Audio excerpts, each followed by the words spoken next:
Xazinem Tortil Terbiyeleş Merkezi hemmimizning xazinesi. Ana balalar üçün tamak etdi. Bir qazan tamakning pishishi uchun un, may, guruch, qozon qo'mush, emgak kuchi, hunar, mushundaq bir narsa ketadi.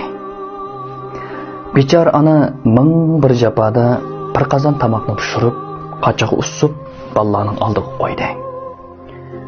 Cho'ng o'g'il oldiga kelingan suyqashni ko'rib, voy ana, yana suyqash etdingmi?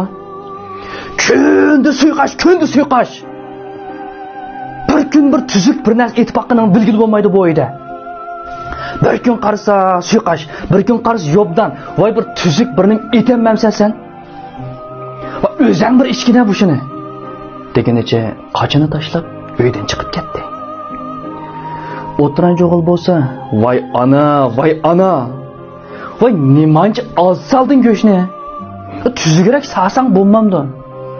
Men sana oshko'k samma desam sapsan yana. Va sho'xlisanmag'in desam, yana nimishq selib olasan bu sho'xlini. Ajab bir amroq ekansa. Bu tuzuk bir narsa yesang nim bo'ldi? Qachonmi bir odam ig'ziq tetigidek bir narsa ham o'sha uyda deb qayg'inicha tamog'ini yedi.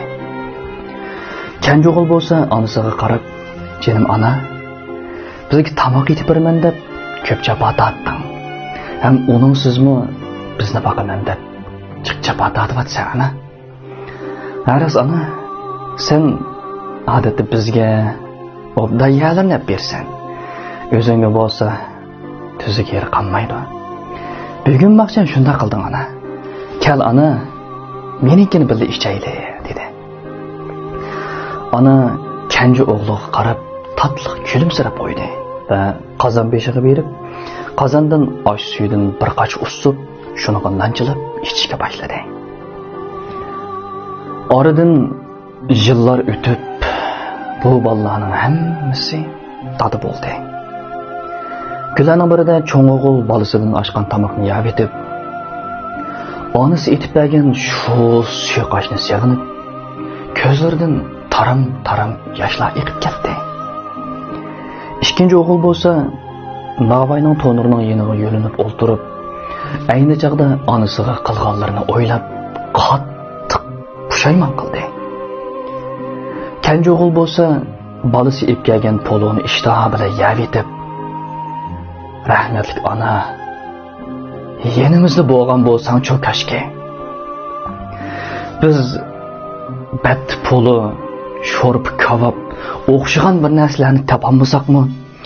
Tapqinimizdan jinim ana, mani yegin deb oldinga qo'ya olgan bo'lsak, hech bo'lmaganda bir yeningda o'ltirib, ustig'iningda bir piyola choyni damlab ekkab beradigan bo'lsak, hey ana, o'zimizning bolalik burchimizni kichikkina bir ado qila olgan bo'lsak, ne kadar yaxshi bo'ladi. Lekin sen yenimizde yok. Sen yenimizde yok ana. Sen yenimizde yok. Sen yenimizde bo'lgan bo'lsang,